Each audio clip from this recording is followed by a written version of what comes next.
Hello there, Recovery Jim here. That's for Jules. Yeah,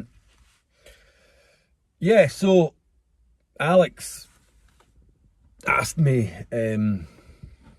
to see if I could do a little video on relationships, and I've been having a good old think about relationships, and it is a tough one. So, I mean, relationships in active addiction just literally don't exist. Maybe they do for some people, I don't know, but for me, and I've apologized to my ex, and it's one of those things, isn't it? There's no room for a relationship when you're like that, because you just, you're selfish, you're sick, you're ill, and all you can think about is feeding your addiction, and that is, it's selfish, it can be manipulative, it can be nasty. I mean, I was never horrible, but the kind of the lying and the just the kind of the miserableness that that comes out of you, that seeps out of your pores, is just, and I'm not saying I was miserable all the time, but definitely towards the end, I can imagine I was an absolute nightmare to live with. And that, as I say, I was never horrible, but I wasn't myself, and I wasn't the nice, hopefully, person that I am, now. There was moments when I could be a nice person, loving person, and all that, but as I say, the bad times outweighed the good times, and that's not a way to live, and certainly not a way to have a relationship with someone that you love, and then that goes for family as well, and friends, because relationships are, I mean, I've apologized to people, but there's people that I used because I knew that I could get, a bit of cash and borrow it off them, and, I paid my debts back, but it became like a habit. It became like, texting people and saying, oh, lend us this, lend us that. And that was just, people get sick of that. So that's not a good, decent friendship. And then, my mum would maybe call me, and she'd know straight away that I'd had a drink or whatever. And, and then that straight away is upsetting for them, because, if you've been saying that you're getting yourself better or this, that, and the other, and then suddenly they speak to you on the phone, they can tell that you've been drinking, and, they don't want to have a conversation with you, and that's not a way to have a relationship with people. Now, on the flip side of that, relationships in recovery. Now, the program rule is to, I believe it's wait a year. But first of all, well, I think the real nitty gritty of it is wait a year, buy a plant, and then if a year's time the plant's not dead, get a pet, get a cat or a dog or a gerbil or a goldfish, and then another year, and if the plant and the pet are still alive, then you can start thinking about, having a significant other in your life. Now, I mean, I'm not going to say that's bullshit. I'm not going to say that at all. I mean, I think definitely early days of recovery it's too dangerous. You're still in that place where, anything can happen, anything can fuck up, and that's not, it's not fair to bring someone else into your little life while you're feeling that. And again, it's the focus thing. You've got to focus on everything else. I say you got to focus on not everything else. You got to focus on recovery and sobriety and clean time. Now, if you're doing your 90 meetings in 90 days, yeah, you've not got time for, girlfriend or a boyfriend or whatever. And, that's why the plant and the pet work. But I think with it being, you know, but this is what was, sorry, this is, I'm jumping about here. So when, and I know I always do that, but when I was in rehab, and you know, I was kind of, well, we were going through a breakup or getting back together, or what the hell was going on. You know, I didn't really know, or I knew what I wanted. But anyway, I felt I was jealous of people that, you know, were kind of married. So it was almost like they had to be accepted back into that family and their own family, and that upset me, because, you know, because I didn't have that, you know, I wasn't married or anything, and it was just like, well, you know, there wasn't the contract almost that you had to go back, and I felt jealous of those people, because they, you know, they had to go back almost, and they worked on it, and they really did, whereas with me it was kind of like, yeah, it's done, you know, well, don't need to work on that. And so that I kind of felt a little bit upset about. But, you know, on the flip side of that, it's different, because well, my situation was different anyway, because I left my ex to basically to drink more, and, you know, the hurt that I caused in that was, you know, yeah, of course, wasn't just going to accept me back once I'd already walked out. So that was different. But I think a lot of people that went into rehab had gone into rehab from, you know, a loving relationship. So it was different, but I just felt a little bit kind of, not resentment or whatever, but I just felt, wow, how can, you know, they look at them, lucky bastards. But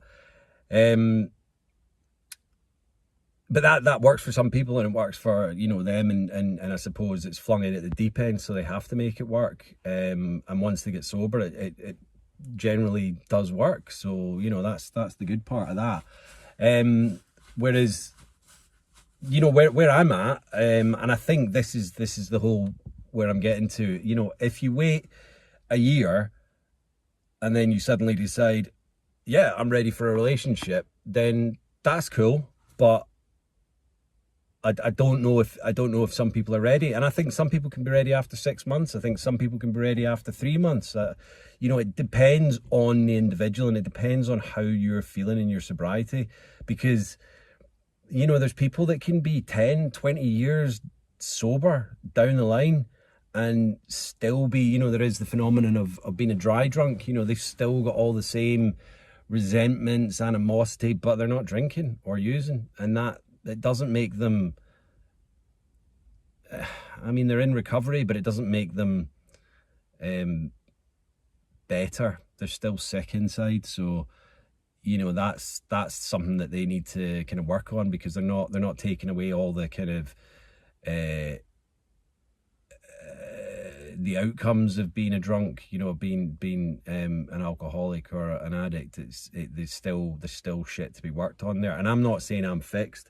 I'm not saying I am at all. I know that I've made my peace with ever having a drink again. You know, there's people that say to me, oh, you know, well, you know, there's different levels of alcoholism and this, that, and the other. And I know there are people that have a drinking problem, and then I'm sure they can go back to it and live the rest of their life having a few drinks and all that. I know I can't. I know that if I pick up even a baby sham, it's fucking good night Vienna. So for me, I'm not saying I'm ready for a relationship, and I'm not saying I'm not.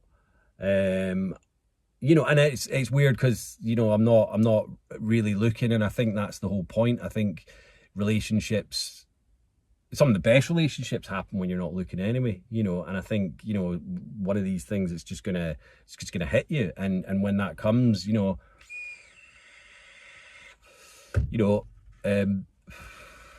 we'll cross the bridge when it happens. And that's kind of the thing. It's, you know, if say it was to happen to me tomorrow, then yeah, I think I would cope. I would be all right, because I know in my heart that I'm not waking up each morning and thinking about booze and thinking about, right, I've got to do this to stop. You know, yeah, I do wake up every morning and surrender, but I surrender because I know I'm not going to drink today, and I know, and it's just part and parcel of what I do every morning. But you know, if I was still kind of really fighting it every morning, then yeah, definitely I wouldn't be ready. You know, I'm nearly 8 months fucking sober, so you know, the year is definitely coming on. I do have a plant. I've got a few plants. Being a gardener, it kind of helps. And I've got a pet, you know, and I plan to get another one. So, you know, what I'm saying is, I'm kind of building the blocks and all that. So, you know, if that time comes, then I think I'll be ready for it. I haven't been ready up until now, so that's, you know, that's something to kind of add in there that I definitely haven't been. You know, I think that it would be something that you know, and so there's just some people dancing along to their music there. Yeah, I haven't been ready. I thought I was ready at one point, and I wasn't. You know, it was far too early for me. You know, still lots of thoughts and things and going on in my head and blah blah blah. And that's the thing. It's like step by step. You know, the 12 steps, yeah, but also building your life and focusing on the other things. You know, your work, place to live. You know, relationships with your family, with your friends, rebuild all that kind of stuff up first. And then once you feel that, you know, you can do all that, then, and I think I've said this before, maybe I've said it to someone, not in a video, but I think the whole point in me in the past, when I've been in a relationship, it's kind of like, they call it, oh, your other half. And, you know, for me, I think that's bullshit. It shouldn't be the other half of you. It should be another full person, you know. And I think that was it. Maybe I wasn't fully a person, and I was just finding something to fill a gap.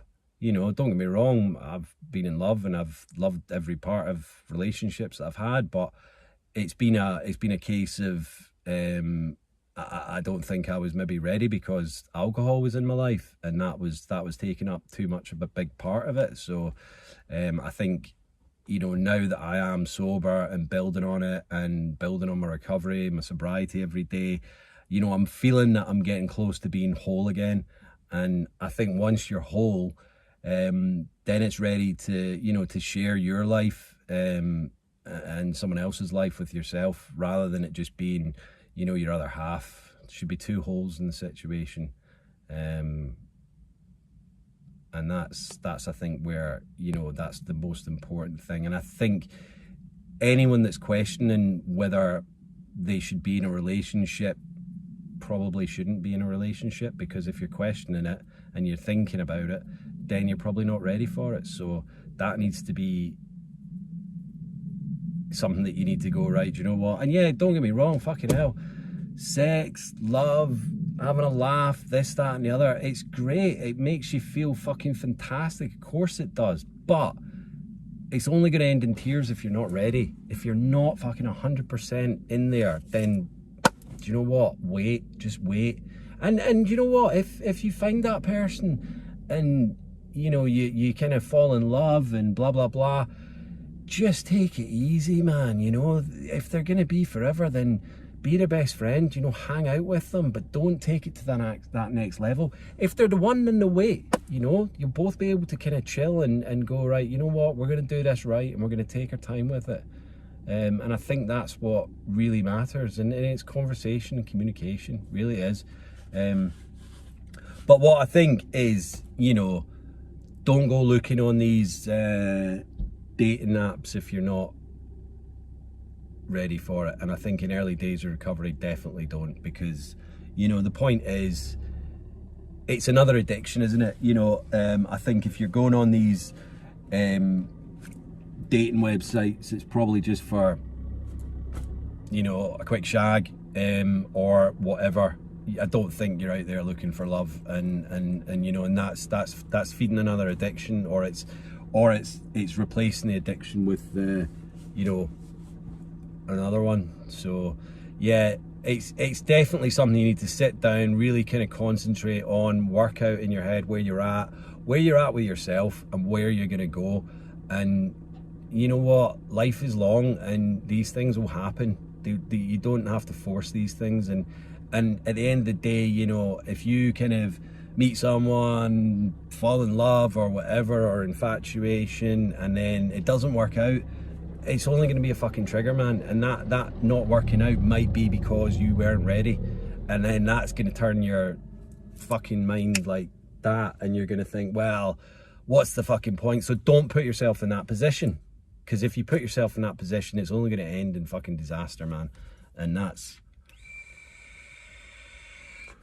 disaster is not a word that we like in recovery. Catastrophization. Catastrophizing. So I think I've brought you up here before, you know, but it depends on where I'm working and all that. So it's quite nice up here today.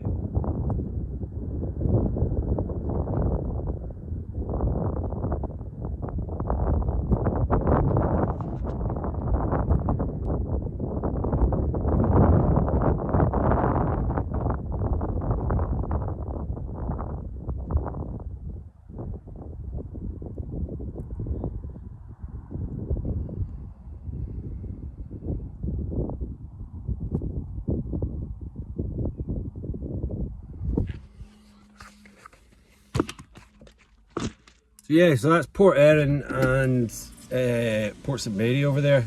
It's a little peninsula that goes down to the Caffamanta and Craignish up the top. So yeah, I've got to go and mow some more lawns now. You know, I just thought I'd stop off, do this on my way back, and tell you all that I love you. Hope you're going to have a fantastic weekend. The weather's beautiful here, as you can see. And yeah, like, share, subscribe, DM, comment, and yeah, and you know, keep liking my photography if you're liking it. You know, I'm enjoying doing that again. I really am getting right back into it. I mean, I have been since I've been sober, but I really am kind of, you know, it's almost like a daily thing for me now, you know, just to go out and find stuff. And I'm only on an island, so, you know, I'm sure at some point I'll run out of things to shoot, although that's a defeatist attitude, so there's always stuff to shoot if you're a photographer. And I guess I was a photographer. I'd like to be a photographer again, just for myself. But yeah, if people are enjoying it, then please, you know, like, share, whatever. Boom. Yeah. Stay safe, stay supportive, and stay strong. Peace.